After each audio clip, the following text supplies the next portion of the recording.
कधीच नाही चुकणार तुमचे फेवरेट टीव्ही शोज झी5 सोबत, तेही एकदम फ्री। आई, लहानपणी आबा म्हणाले होते, जे काही घडतं ते देवी आईच्या इच्छेप्रमाणे घडतं।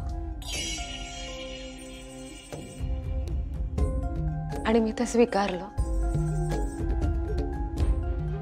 मग काही कितीही वाईट घडू दे, कितीही त्रासदायक घडू दे, मी कायम सकारात्मक राहिले। नेहमी हाच विचार केला की जे काही घडतंय ते माझ्या देवी आईच्या इच्छेप्रमाणेच घडतंय।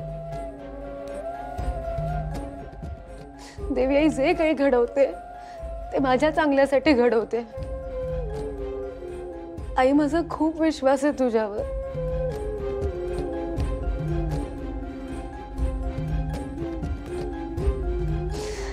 खूप श्रद्धा आहे ग माझी। मग असं का घडतंय? विरोचकाबरोबरच्या युद्धात आज आमचं काय स्थान आहे?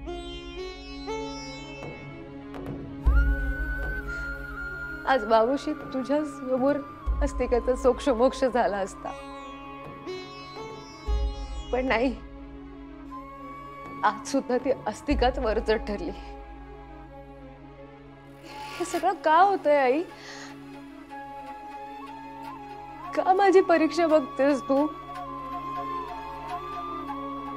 आई, काही चूक झालीये का ग माझ्याकडनं?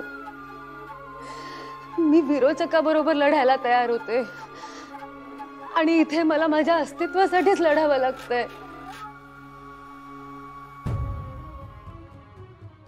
आई, नको ना ग असं करू। आई, नको ग अशी परीक्षा पाहूस माझी।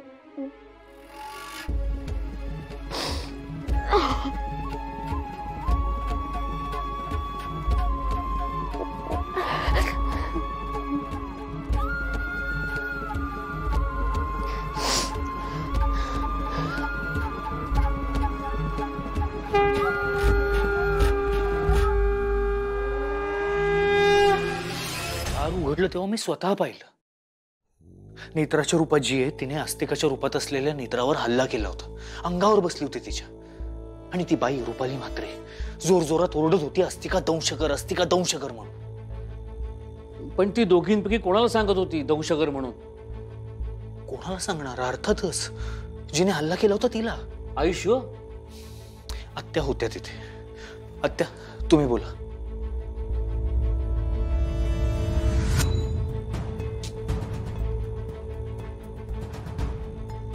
नेत्राच्या रूपात असलेल्या अस्तिकाने अस्तिकाच्या रूपात असलेल्या नेत्रावर हल्ला केला होता,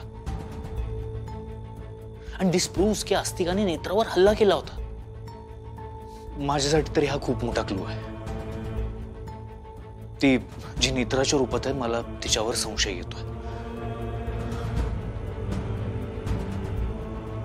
आता एकच पर्याय आहे, विरोचकाचा डाव उधळून लावायला हवा, आणि त्यासाठी बाबूशीला जायला हवं, देवी आईच्या देवळात।